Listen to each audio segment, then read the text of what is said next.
Yes, good morning, my dear students. Class 10th. तो students welcome to back to online class.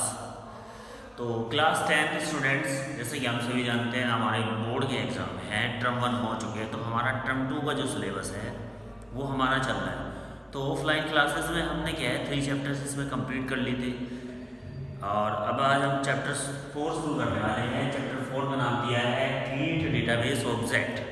इनके हम database में कौन कौन से ऑब्जेक्ट को तैयार कर सकते हैं, कैसे क्रिएट कर सकते हैं, वो हमें इस चैप्टर में बताया जाने वाला है। वैसे तो मैंने प्रैक्टिकली सभी स्टूडेंट को करा देना इसके बारे में, लेकिन फिर भी थोड़ा देख लेते हैं इसको। जो हमारा थ्योरेटिकल है चैप्टर नंबर 4 में क्या दिया है, तो सभी स्टूडेंट्स बुक ले लेंगे। कोई भी अगर क्वेरी होगी, आपकी कोई भी समस्या होगी, तो आप मुझे बाद में भी कॉल करके बता सकते हैं कि सर हमें पिछले जो 3 चैप्टर आपने पढ़ाए हैं उनमें कोई दिक्कत है। बाकी PDF आपके लिए भेजी जाएगी। तो शुरू कर लेते हैं। चैप्टर नंबर 4 दिया है क्रिएट अ डेटाबेस ऑब्जेक्ट। तो चलिए सबसे पहले इसका इंट्रोडक्शन दे देते हैं। इंट्रोडक्शन में क्या दिया है, Microsoft Access is a part of Microsoft Office suite. तो जिसमें जैसे तो डेटाबेस के लिए हमारे बहुत सारे सॉफ्टवेयर हैं, लेकिन यहाँ पर हम माइक्रोसॉफ्ट MS एक्सेस के बारे में पढ़ रहे हैं। डेटाबेस इसमें भी चलाया जा सकता है, इसके अलावा SQL वगैरह है, उसके अलावा बहुत और भी सॉफ्टवेयर है हमारे, उसमें भी हम चला सकते हैं। तो इसने कहा है Microsoft Access is a part of Microsoft Office suite. तो माइक्रोसॉफ्ट ऑफिस सूट है। 1 मिनट स्टूडेंट्स।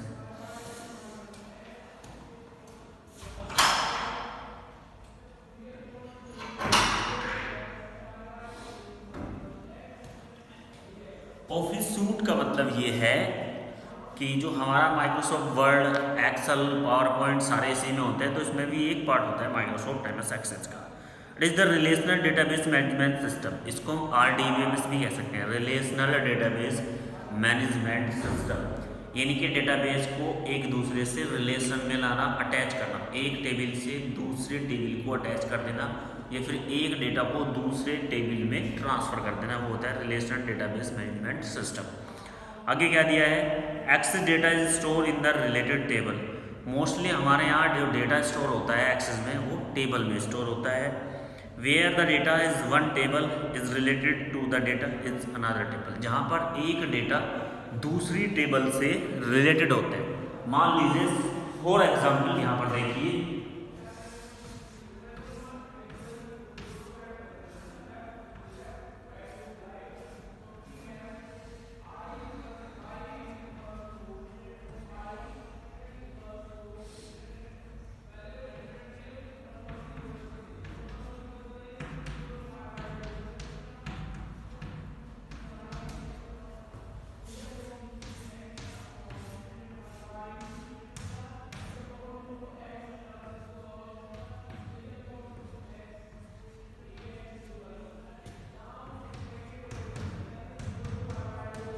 ये 2 टेबल आपको दिखाई दे रही है। देखिए भाई, 2 टेबल हमारे सामने है, ठीक है। इसको बोलते हैं रिलेशनल डेटाबेस सिस्टम। यानी कि एक टेबल का संबंध दूसरी टेबल से। मान लीजिए क्या है कि ये वाला 6 इस 3 से रिलेट करता है। इस टेबल का 6 का जो डेटा है वो 3 से रिलेट करता है। इसको बोलते हैं RDBMS। यानी एक टेबल से दूसरी टेबल में डेटा को ट्रांसफ़र करना, या फिर एक टेबल से दूसरी टेबल के डेटा को रिलेशन में दिखाना। यानी कि अगर हम इस टेबल में चेंज करें कुछ, तो वो ऑटोमेटिकली इस टेबल के अकॉर्डिंग इस टेबल में भी हमारा चेंजेस होगा। तो क्या कहा है ये देखिए ध्यान से। सबसे पहले दिया डेटाबेस ऑब्जेक्ट। डेटाबेस के कौन कौन से ऑब्जेक्ट होते हैं कि जब हम काम करते हैं तो किस किस ऑब्जेक्ट से हमें वर्क करना पड़ता है, किस किस ऑब्जेक्ट की हमें आवश्यकता पड़ती है। तो क्या कहा है, a Microsoft Access database consists of the following components. तो माइक्रोसॉफ्ट एक्सेस को आप जैसे ही खोलते हैं और कौन कौन से कंपोनेंट्स उसमें आते हैं वो देख लीजिए। सबसे पहले दिया है table. Table are the basic components of database management system. ये बेसिक कंपोनेंट्स हैं क्योंकि सारा डेटा हमारा टेबल में ही स्टोर होता है। Information in a table is store in the form of column. जो टेबल में इंफॉर्मेशन स्टोर होती है वो कॉलम वाइज स्टोर होती है। इनको बोलते हैं भाई कॉलम। सभी स्टूडेंट जानते हैं, मैंने बताया भी, लेकिन इनको यहाँ पर कॉलम में बोल करके, कॉलम इनको बोला जाता है माइक्रोसॉफ्ट एक्सेल में। यहाँ पर इनको बोला जाएगा फील्ड। क्या बोला जाएगा भाई इनको, फील्ड। फील्ड और या फिर आप इन्हें एट्रीब्यूट्स भी कह सकते हैं। And different entry of related field value called record और टपल। इसके अलावा जो अलग अलग एंट्री हम करते हैं वो हम करते हैं रोज में। रोज को बोला जाता है यहाँ पर रिकॉर्ड। ये सब क्या है, हमारी रोज है, इनको हम टपल भी बोल सकते हैं, रोज भी रिकॉर्ड्स बोल सकते हैं, टपल बोल सकते हैं। And the individual field value of record is called the data value और डेटा आइटम्स। अलग अलग डेटा वैल्यू बोल देते हैं, इसको डेटा आइटम्स बोलते हैं, जिनको हम अलग अलग सेल में एंटर करते हैं। It is the represent the smallest possible value store in A database. तो उसको अलग अलग स्मॉलेस्ट पॉसिबल स्टोर में स्टोर किया जाता है। ये छोटे छोटे जो रेक्टेंगल बॉक्स हैं इनको सेल बोला जाता है। इसमें हमारा डेटा रिप्रेजेंट होता है, जिनकी वैल्यू डिफरेंट डिफरेंट होती है। मैं लिख देता हूँ ताकि ध्यान रहे। ऐसे हमारे जो वर्टिकली है ये हो जाते हैं हमारे कॉलम, इनको बोलते हैं एक्सेल में फील्ड, FIELD फील्ड। और ये होती है रोज, इनको बोल देते हैं रिकॉर्ड। ठीक है भाई, क्या बोल देते हैं इनको, रिकॉर्ड बोल देते हैं। क्या बोलेंगे भाई, रिकॉर्ड बोलेंगे। ठीक है, तो ये रिकॉर्ड हो गए। तो ये पहला कंपोनेंट्स है हमारा डेटाबेस का। पहला जो ऑब्जेक्ट है वो है हमारा टेबल। दूसरा दिया है क्वेरीज। क्वेरीज वैसे तो क्वेश्चंस होते हैं, लेकिन यहाँ पर क्वेरीज का क्या काम है ये देख लीजिए। क्वेरीज एक कंपोनेंट्स है। Query is the database components which extract और retrieves information from one or more tables of the database that satisfy और स्पेसिफिक क्राइटेरिया। क्वेरीज वो होता है कि जब हम डेटाबेस में कोई भी डेटा एंटर करते हैं, जब तक वो वैल्यू जो हमने उसे दिया वो सेटिस्फाई नहीं हो जाती, तब तक क्वेरी हमारी नहीं रुकती है। मान लीजिए हमने डेटाबेस में दे दिया कि इफ मार्क्स कितने हो जाए 50, तो क्या आ जाए ग्रेड C1। मार्क्स 60 हो जाए तो A2। मतलब इस तरह की अगर कोई कंडीशन दे दी है, डेटाबेस को कोई कंडीशन इस तरह से दी है हमने, तो क्वेरी क्या काम करती है, जब तक वो कंडीशन को सेटिस्फाई नहीं कर जाती, यानी कि जो रिजल्ट एक्चुअल आना चाहिए उस डेटाबेस से, जब तक वो रिजल्ट नहीं आता तो हमारी क्वेरी चलती रहती है, हमारी क्वेरी एक्टिवेट रहती है। इसने कहा भी है, क्या कहा है, query is a database components which extract और retrieve information from one or more table, एक या फिर उससे ज़्यादा table of the database that satisfy और स्पेसिफिक क्राइटेरिया। जब तक वैल्यू सेटिस्फाई नहीं होती एक क्राइटेरिया में, तब तक हमारी क्वेरी चलती रहती है। नेक्स्ट क्या दिया है हमारे पास, नेक्स्ट दिया है फॉर्म्स।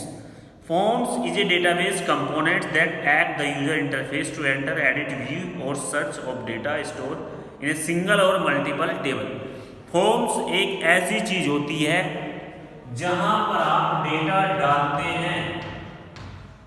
फॉर्म्स एक ऐसा इंटरफेस है जब हम डेटा जिसमें हम डाल सकते हैं, डेटा को एडिट कर सकते हैं, व्यू कर सकते हैं, देख सकते हैं। फॉर्म्स क्या होती है, इसने कहा है कि टू एंटर, उसमें डेटा को एंटर किया जा सकता है, एडिट किया जा सकता है, व्यू देखा जा सकता है, और किसी भी डेटा को हम सर्च भी कर सकते हैं, चाहे वो मल्टीपल वैल्यू हो, मल्टीपल टेबल हो या फिर सिंगल टेबल हो। ठीक है भाई। एंटर, एडिट, एडिट से मतलब है उसमें कुछ भी अगर आपको चेंज करना है तो आप उसे फॉर्म व्यू में जा करके कर सकते हैं। ये चीज़ें मैंने आपको सिखाई थी, जो स्टूडेंट्स ने प्रैक्टिकली किया है। प्रैक्टिकल में मैंने आपको बताया भी था कि ये चीज़ें आप आसानी से कर सकते हैं। फॉर्म व्यू में डेटा को किसी भी तरह से आप मॉडिफाई कर सकते हैं, इसको बोलते हैं भाई फॉर्म व्यू। नेक्स्ट क्या दिया है हमारे पास, नेक्स्ट दिया है report. Report is used to present the data store in a table और queries in a printable format to perform different type of data analysis on the extracts information. Report एक ऐसी form होती है, एक ऐसा view होता है जहां पर आप किसी भी डेटा को प्रिंटेबल बना देते हैं। प्रिंटेबल मतलब प्रिंट ले सकते हैं, इनके आप उसे एक पूरे डेटाबेस आपने किसी भी चीज़ के बारे में इन्फॉर्मेशन, किसी भी चीज़ के रिगार्डिंग इन्फॉर्मेशन अगर रेडी की है, उसको आप एक पेपर पर प्रिंट लेना चाहते हैं, देखना चाहते हैं, तो वो आप फॉर्म व्यू में जा कर के देख सकते हैं कि हमारी जब हम इसको प्रिंट करेंगे अपने डेटाबेस को तो इसका क्या व्यू रहेगा, वो आता है हमारे रिपोर्ट्स में। इसने पहले ही कहा है report use to present the data store. Report क्या है? डेटा जो हमारी टेबल में स्टोर होता है उसको प्रेजेंट करती है, टेबल या फिर क्वेरीज कोई लगी है उसको करती है इन्हें printable format to perform the different type data analysis on the extensive information. जो भी हमने इंफॉर्मेशन या फिर डेटा स्टोर किया है अपने ऑब्जेक्ट में, टेबल में, तो फॉर्म व्यू में अगर हम उसे ले आए तो वो क्या करती है उसे, सॉरी रिपोर्ट व्यू में अगर हम ले, माफ़ी चाहते हैं, रिपोर्ट व्यू में अगर हम उसे ले आए तो वो क्या करती है, उसको प्रेजेंट करती है। अंडरस्टैंड? चलिए नेक्स्ट क्या दिया हमारे पास, मैक्रोज। मैक्रो एक तरह से रिकॉर्डेड होता है। मैक्रो को मैं ऐसे ही समझाना, चलो ऐसे पढ़ते नहीं है। मैक्रो क्या होती है, हमारी एक चीज होती है जिसके थ्रू हम किसी भी टास्क को बार बार रिपीट ना करना पड़े, एक रिकॉर्डेड कमांड होती है। मान लीजिए सपोज दैट आपको हर बार क्या करना है, आपको हर बार लिखना है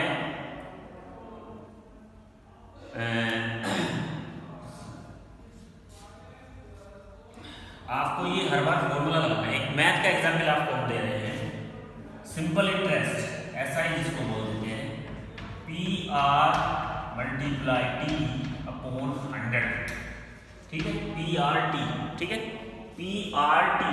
बार बार आपको ये फॉर्मूला लगाना पड़ता है हर 2 मिनट के बाद अपने टेबल में। तो क्या आप इसे बार बार टाइप करोगे? नहीं, आप केवल एक कमांड बना लेंगे, ठीक है, उसको बोलते हैं मैक्रो। मैक्रो एक कमांड होती है,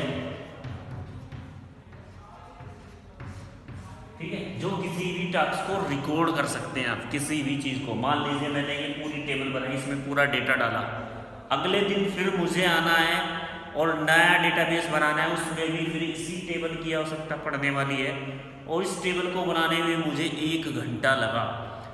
तो क्या होगा, मैं इसको रिकॉर्ड कर लूँगा। जब मैंने इसको बनाया तो मैं इसे क्या करूँगा, रिकॉर्ड करूँगा, और रिकॉर्ड करने के बाद माइक्रो जो हमारा कमांड्स होती है उसको रन कर देंगे। तो ये जो मेरा काम 1 घंटे का था, जिसमें रोज 1 घंटा लगने वाला था, वो 1 सेकंड में हो जाएगा। वो होती है माइक्रो। माइक्रो क्या है, किसी भी चीज़ को रिकॉर्ड करने के लिए काम आती है हमारी। किसी भी टास्क को अगर रिकॉर्ड करना है और उसको नेक्स्ट डे 1 सेकंड में परफॉर्म करना है तो हम माइक्रो का यूज करते हैं। इसने भी कहा है a macro is a set of one or more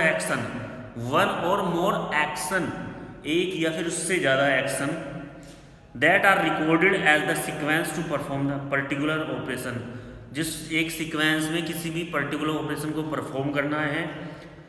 automatic use operation, micro help you automatic common task like opening form, performing A calculation with the single click. कोई भी चीज़ ओपन करनी हो, कोई भी एप्लीकेशन को परफॉर्म करना हो एक सिंगल क्लिक से, तो वहाँ पर हम माइक्रो का यूज करते हैं। नेक्स्ट क्या दिया है, मॉड्यूल्स। मॉड्यूल्स क्या है, एक प्रोग्राम होता है, एक तरह से देखा जाए तो ये प्रोग्रामिंग लैंग्वेज में इस्तेमाल होता है, जैसे विजुअल बेसिक वगैरह। इस तरह का अगर कोई टास्क हमें परफॉर्म करना हो डेटाबेस के थ्रू, तो वहाँ पर हमारे मॉड्यूल्स का यूज होता है। ये आपके ज़्यादा काम का नहीं है, इसे छोड़िए, आगे बढ़ते हैं। तो ये थे हमारे डेटाबेस के ऑब्जेक्ट। कौन कौन से ऑब्जेक्ट थे भाई हमारे डेटाबेस में? टेबल, क्वेरीज, फॉर्म, रिपोर्ट्स, माइक्रोज और मॉड्यूल्स, जिनको मैंने आपको अच्छे से समझाया। टेबल में हम डेटा स्टोर करते हैं, क्वेरीज में कोई भी वैल्यू जब तक सेटिस्फाई नहीं होती तब तक वो क्वेरी चलती रहती है। फॉर्म्स में हम डेटाबेस में एडिट एंटर करते हैं, डेटा को एडिट करना हो, व्यू करना हो, देखना हो, कुछ भी करना हो। रिपोर्ट्स में प्रिंटेबल बनाना हो, जो भी हमने ऑब्जेक्ट तैयार किया है, जो भी डेटाबेस तैयार किया है, उसे प्रिंटेबल फॉर्म में बनाना हो, प्रिंट लेना हो, किसी को प्रेजेंट करना हो, तो वो क्या है, हम रिपोर्ट्स में करते हैं। नेक्स्ट क्या दिया हमारे पास, मैक्रोज दिया है। एक रिकॉर्डेड की होती है जिसके थ्रू हम रिकॉर्ड कर सकते हैं किसी भी चीज़ को, तो होती है हमारी मैक्रोज। चलिए बात कर लेते हैं क्रिएटिंग डेटाबेस ऑब्जेक्ट। अगर हमें डेटाबेस ऑब्जेक्ट को क्रिएट करना है, कैसे हम डेटाबेस ऑब्जेक्ट को क्रिएट करेंगे, तो इसमें नीचे कुछ ऑप्शंस दिए हैं, उनको फॉलो करके हम कर सकते हैं। पहला दिया है टू स्टार्ट माइक्रोसॉफ्ट एक्सेस 2010, तो स्टार्ट करना है, पता था ही आपको कहाँ जाना है, स्टार्ट बटन पे जाना है, अगले पेज पर लटेंगे माइक्रोसॉफ्ट ऑफिस का मिल जाएगा ऑप्शन, माइक्रोसॉफ्ट एक्सेस पे जाना है, न कि एक्सेल पे। कुछ बच्चे एक्सेल पे चले जाते हैं, वो गलत हो जाता है। हमें कहाँ जाना है, माइक्रोसॉफ्ट MS एक्सेस पे जाना है। वहाँ पर जाने के बाद आपको एक्सेस मिल जाएगी। एक्सेस में जाने के बाद जैसे आप एक्सेस खोलेंगे तो यहाँ से शुरू होता है काउंटडाउन, तो वहाँ पर मिलेगा आपको ब्लैंक डेटाबेस ऑप्शन मिलेगा। जैसे आप एक्सेस खोल देते हैं, blank database,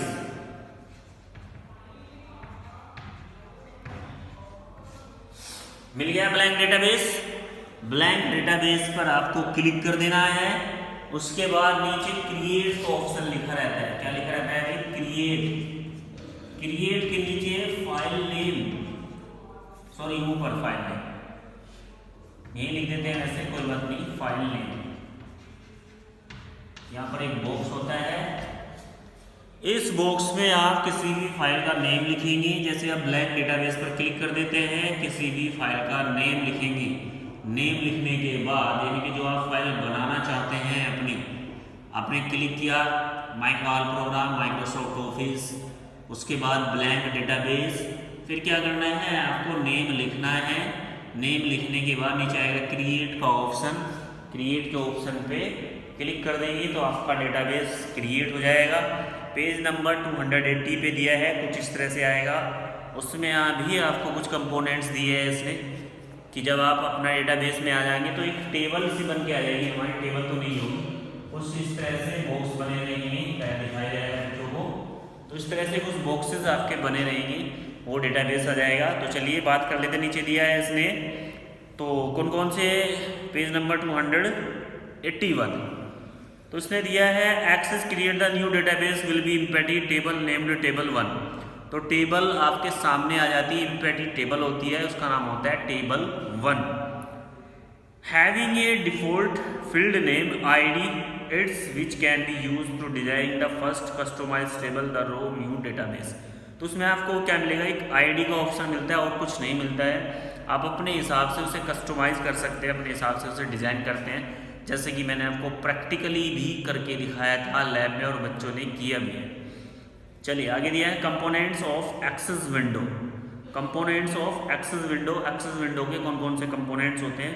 the various components of Access window are title bar, सबसे पहले टाइटल बार होता है। टाइटल बार सिंपल, किसी भी प्रोग्राम को हम खोलते हैं और उस प्रोग्राम के सबसे ऊपर, जैसे कि यहाँ पर लिखा है अल्फा इंटरनेशनल स्कूल, तो उस प्रोग्राम के ऊपर जहाँ पर प्रोग्राम का नेम लिखा रहेगा, या फिर हम किसी फाइल को खोलते हैं, चाहे वो किसी भी एप्लीकेशन सॉफ्टवेयर की हो, वहाँ पर उसका नाम आता है और उसमें 3 बटन होते हैं आपके, क्लोज, मैक्सिमाइज, मिनिमाइज, ठीक है।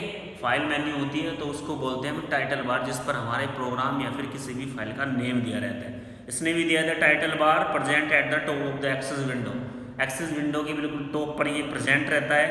Display the name and path of the current database, it also contain the control buttons in the minimize, maximize and the close Access window. इसके अलावा आपको करंट डेटाबेस का कंटेंट दिया रहेगा, यानी कि मैंने बताया अभी आपको, जो आपने प्रोग्राम खोला है उसका नेम होगा। इसके अलावा 3 बटन्स होते हैं और विंडो के बिल्कुल टॉप पर होता है, तो उसको बोलते हैं हम टाइटल बार। नेक्स्ट आएगा हमारे पास ribbon. The ribbon provide commands use for performing various task in Access. Ribbons में आपकी बहुत सारी कमांड्स होती हैं जिससे आप अलग अलग टास्क को कंप्लीट करते हैं, जिसके यूज से आप अलग अलग टास्क को कंप्लीट करते हैं। The ribbon is divided into the various table content set of the option related particular type of task. Ribbon आपका डिवाइडेड रहता है अलग अलग टैब्स में। इसमें होम टैब हो गई, इंसर्ट टैब हो गई, डेटाबेस टैब हो गई, रिलेशनल डेटाबेस हो गया, व्यू, रिव्यू, कुछ इस तरह की टैब्स होती है। तो ये अलग अलग डिवाइडेड रहता है और ये टैब्स अलग अलग कमांड्स को रखती है। इसने नीचे दिया भी है home, create external data, database tools, field and table, some database appear. उसके बाद दिया हमारे पास फाइल टैब। नॉर्मली ये फाइल टैब होती है, इस फाइल टैब में अलग कमांड्स होती है, जैसे न्यू, न्यू कमांड हो गई भाई, ओपन, सेव, ठीक है। तो फाइल में प्रिंट, एग्जिट, क्लोज, इस तरह की बहुत सारी कमांड्स होती है, कोई दिक्कत नहीं है। आगे क्या दिया है इसने फाइल टाइप के बाद, navigation pane. The navigation pane locate the left part of the Access window, display the list of the various database object. Navigation में आपको जो अलग अलग ऑब्जेक्ट आपने खोले हैं उसके लिस्ट ये दे देता है। फिर दिया है वर्क एरिया। तो वर्क एरिया होता है वर्क स्पेस जहाँ पर हमारी टेबल आ जाती है बन के, उसको वर्क एरिया बोलते हैं। ऑब्जेक्ट है, all the database object will open appear the table format right side of the navigation pan, right side में आ जाएगा, टॉप में आपको ऑब्जेक्ट मिल जाएगा। रिकॉर्डेड नेविगेस यहीं पर मिल जाएगा। टेबल स्ट्रक्चर्स, टेबल स्ट्रक्चर्स पे आ जाइए नीचे कि टेबल में कौन कौन सी चीज़ें हम डाल सकते हैं। सबसे पहले दिया इसने टेक्स्ट, टेक्स्ट से मीन्स है ABC हम डाल सकते हैं, कोई प्रॉब्लम नहीं है, सभी स्टूडेंट जानते हैं इसके बारे में। आगे दिया है हमारे पास नंबर 0 to 9, सारे नंबर्स हम डाल सकते हैं, इसके बारे में भी हम सभी जानते हैं। नेक्स्ट क्या दिया है हमारे पास, नेक्स्ट दिया है ऑटो नंबर्स 1 2 3 ऑटोमेटिकली जब हम ID वगैरह डालते हैं ये लेगा। Currency, date and time, memos, yes या नो। तो इतनी सारी चीज़ें हमारी टेबल्स में होती है। उम्मीद करता हूँ यहाँ तक आपको समझ में आया होगा। अगर किसी स्टूडेंट को कोई प्रॉब्लम है इसमें, वैसे तो कुछ नहीं था, नॉर्मली कंपोनेंट्स देते हैं एक्सेल विंडो के जो हर विंडो में होते हैं। एक्सेल विंडो में कोई अलग से नहीं होते ये components, title bar, file menu, tabs, ये सारी चीज़ें हर उसमें होती है। आप सब पढ़ते आ रहे हैं, 10th क्लास में है, कोई प्रॉब्लम नहीं है। उसके बाद मेन चीज़ थी हमारी इसके कंपोनेंट्स क्या थे, टेबल, क्वेरी, रिपोर्ट्स, फॉर्म, ये सारी चीज़ें थी। वो मैंने आपको एक एक करके समझाया है। फिर भी अगर किसी स्टूडेंट्स को कोई प्रॉब्लम है तो वो मुझे बता सकता है, मैं उसकी प्रॉब्लम भी दूर कर दूँगा। तो आज के लिए इतना ही, उम्मीद करता हूँ आपको समझ में आया होगा। Thank you. कोई प्रॉब्लम है कॉल करिए, सोल्व होगी। थैंक्स।